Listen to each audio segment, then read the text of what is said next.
सबको नमस्ते। आज भी एक इंटरेस्टिंग टॉपिक देखेंगे। जैसे मैंने हर वीडियो में कहा है, जो भी ज्ञान मैंने प्राप्त किया इस आयु में मेरे गुरु महाराज स्वामी राम स्वरूप जी योगाचार्य उनके चरण में रहकर मैंने प्राप्त किया है। वे अष्टांग योगी हैं, चारों वेदों के ज्ञाता हैं, हिमाचल प्रदेश में रहते हैं और वहाँ से वो वेद का प्रचार करते हैं। वहाँ पर वेद मंदिर आश्रम में उनका। चलो अभी हम टॉपिक देखेंगे। मनुष्य नहीं वे प्रभुवाणी है, आओ लौट चले उस देश जहाँ मुनि वेद सुनाते हैं।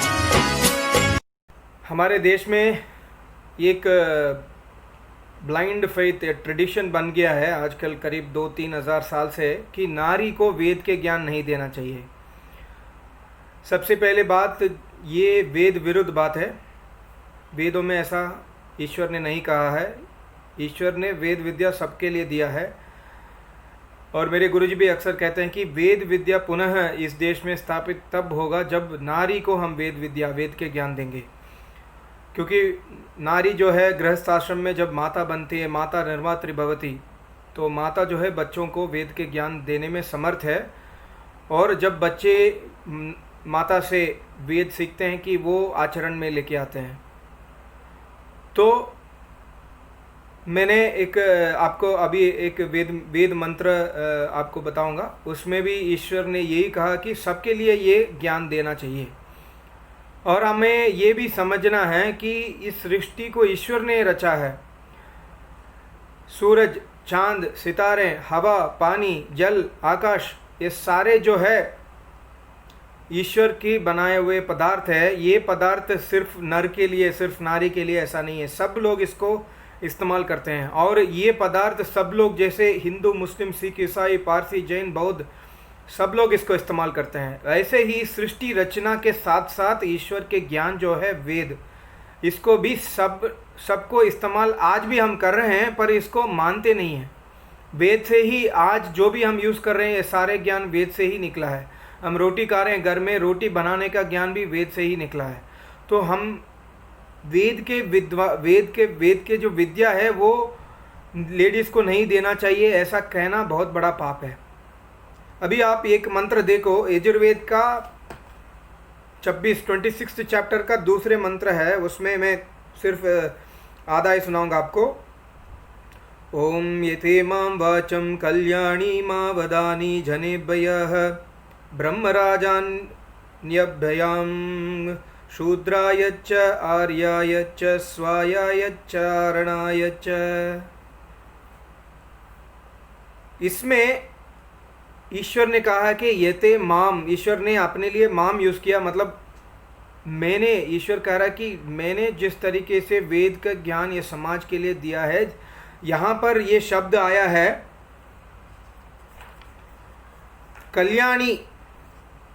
कल्याणी माँ वदानी। ईश्वर कल्याण, सबके कल्याण के लिए ये वाचम का अर्थ हुआ है वेद। जैसे ऋग, यजुर, साम, अथर्व, जो उसको वाचम कहते हैं या वाक कहते हैं।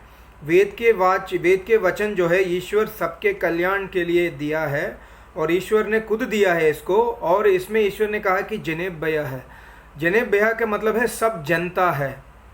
जनता में नर नारी दोनों गिने जाते हैं। जैसे किसी देश का जनता कितना है, तो हमारे देश का 130 करोड़ जनता है, उसमें नर भी है नारी भी है। ऐसे ही जनेभ्यः का शब्द में नर नारी दोनों आते हैं।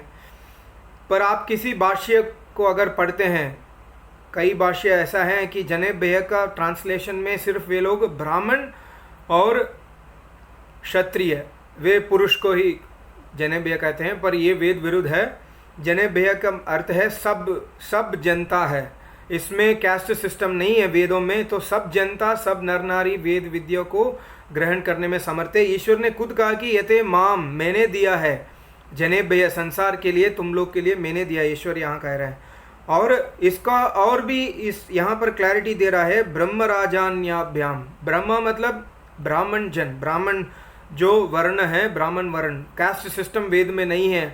कास्ट सिस्टम जो है बर्थ से होता है। आज के जो कास्ट सिस्टम वेद में वर्णाश्रम धर्म है, जो बर्थ से नहीं होता है, जो कर्म के अधिकार कर्म के हिसाब से होता है। सो ब्रह्म मतलब ब्राह्मण कुल, राजन्याभ्याम, राजा मतलब क्षत्रिय कुल, तो ब्राह्मण, क्षत्रिय और शूद्राय, ये शूद्र के लिए भी ये वेद का ज्ञान ईश्वर ने दिया है, ये ईश्वर कह रहा है। और च आर्याय मतलब वैश्य लोग, बिजनेस कम्युनिटी जो नौकरी वगैरह करते हैं कंपनी में जाकर, ऐसा कम्युनिटी भी है, च आर्या है, सबके लिए, च मतलब सबके लिए। और च स्वाय च रणाय चारणाय, स्वाय मतलब जैसे घर में काम करते हैं लेडीज़, जो काम वाली बाहर से आती है घर में, ये इनको स्वाय बोलते हैं।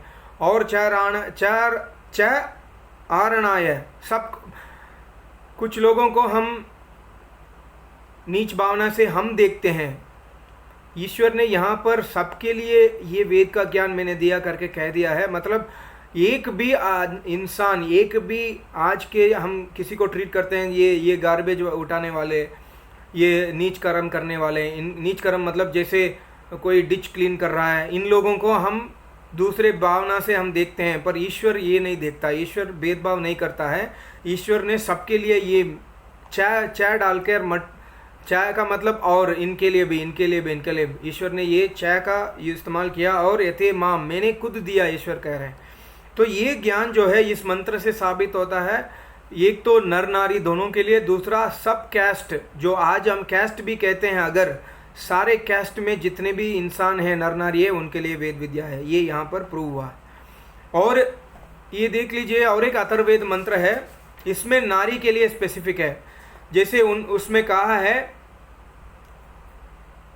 ब्रह्मचार्येण कन्या युवानम विंदते पतिम, ब्रह्मचार्येण, ब्रह्मचार्य के द्वारा, ब्रह्मचार्य आश्रम में ब्रह्मचार्य धारण करने के बाद जब कन्या जो है, कन्या युवा अवस्था में जब आती है, विंदते पतिम, उसके बराबर के एक पति को गृहस्थाश्रम में, पति को स्वीकार करके गृहस्थाश्रम में जाना चाहिए, ये ईश्वर के आदेश है। यहाँ पर जो सूक्ष्म ज्ञान है ब्रह्मचार्येण, ब्रह्मचारी मतलब ब्रह्मचारी आश्रम में वेद में आदेश है कि वेद पढ़ो, वेद सुनो, गुरुकुल जाओ।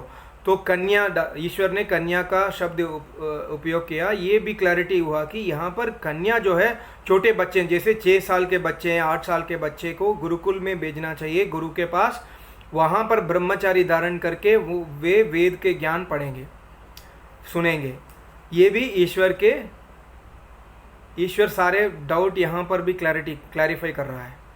तो वेद में कहीं भी नहीं कहा कि नारी को वेद का ज्ञान नहीं देना चाहिए। और मेरे गुरुजी कहते हैं वेद में भी यही है कि कन्या लोग, नारी लोग, स्त्री लोग एक दिन भी गृहस्थाश्रम में या घर में ब्रह्मचार्य आश्रम में अग्निहोत्र को नहीं छोड़ना है। एक दिन मतलब उनके जब स्पेशल टाइम्स होते हैं उस दिन में भी ईश्वर की उपासना नहीं छोड़ना है, ये भी वेदों में आदेश दिया है। ये सब हमको क्लैरिफाई कर रहा है कि लेडीज़ को वेद का ज्ञान अवश्य ग्रहण करना है। और एक स्रोत सूत्र है, उसमें ऋषि कह रहे हैं, ये वचन कह रहे हैं कि इमं मंत्रम पत्नी पठेत, मतलब इस पत्नी मतलब गृहस्थ में जो पत्नी है, इमं मंत्रम, इस मंत्र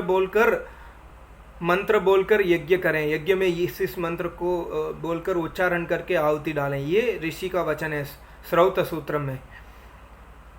इसके अलावा भी हमारे ये तो वेद प्रमाण हो गया, आगम प्रमाण, ऋषि प्रमाण हो गया, और भी प्रमाण हैं हमारे इतिहास, रामायण, वाल्मीकि रामायण, महाभारत, उपनिषद ग्रंथ में। उपनिषद में हम देखेंगे जनक के आचार्य थे बाल ब्रह्मचारिणी गार्गी, महायोगी महातपस्विनी थे। तो हमको उपनिषद पढ़ने से ये ज्ञात होता है कि गार्गी कितने बड़े बुद्धिमान थी, और यज्ञवल्क्य ऋषि के साथ उनका शास्त्रार्थ भी हुआ था। तो और ये भी मिलता है कि कात्यायनी, मदालसा, माता सीता, कुंती, ऐसा महाभारत में एक भी नारी ऐसा नहीं थी कि जिनके पास वेद विद्या नहीं थी।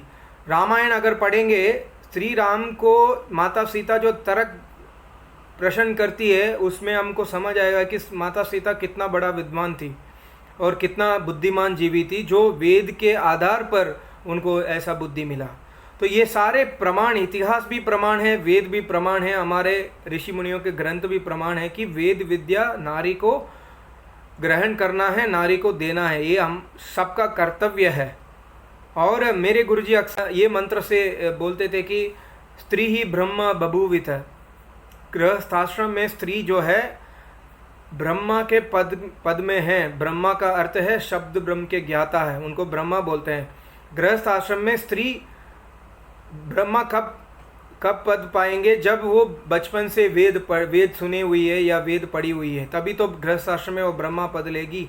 तो मंत्र कह रहा है कि गृहस्थ आश्रम में स्त्री जो है अपने पुरुष को, अपने पति को वेद से उपदेश दें। जब पति कुछ गलती करता है तो वेद से उपदेश दें स्त्री। ये ईश्वर ने वेदों में स्पष्ट कहा है। कहीं भी ये नहीं कहा कि कन्या को भेदभाव से देखो या कन्या को वेद विद्या ना दो। तो मैं तमिल में ये वीडियो बनाया, तो किसी ने पूछा कि ये वीडियो अगर आप हिंदी में भी बनाएं अच्छा होगा। तो क्यों तमिल में बनाया, क्योंकि तमिलनाडु में भी ये बहुत फेमस है कि लेडीज़ को वेद का ज्ञान नहीं देना चाहिए, लेडीज़ का सिर्फ घर का काम करना चाहिए। ये बहुत गलत बात है। यहाँ पर वेदों में मेरे गुरुजी ने बहुत सारे मंत्र मुझे सिखाए, हमें सिखाए कि कन्या को जज बनाओ, मतलब जो नारी है, कन्या है, उनको अच्छा सा एजुकेशन दो, वो जज बने, अच्छे पद में, बिजनेस में भी अच्छे आगे बढ़ें। ऐसा शिक्षा वेदों में है। वो हमारे इतिहास में भी आते हैं। बहुत सारे जो स्त्रियां हैं वो रानी भी बने हैं, देश भी चलाए हैं। तो मैं आपको तो एक दूसरे वीडियो में मिलूँगा। तब तक के लिए आप मेरे चैनल सब्सक्राइब कीजिए, अगर पसंद है तो फॉरवर्ड कीजिए। सबको नमस्ते। ओम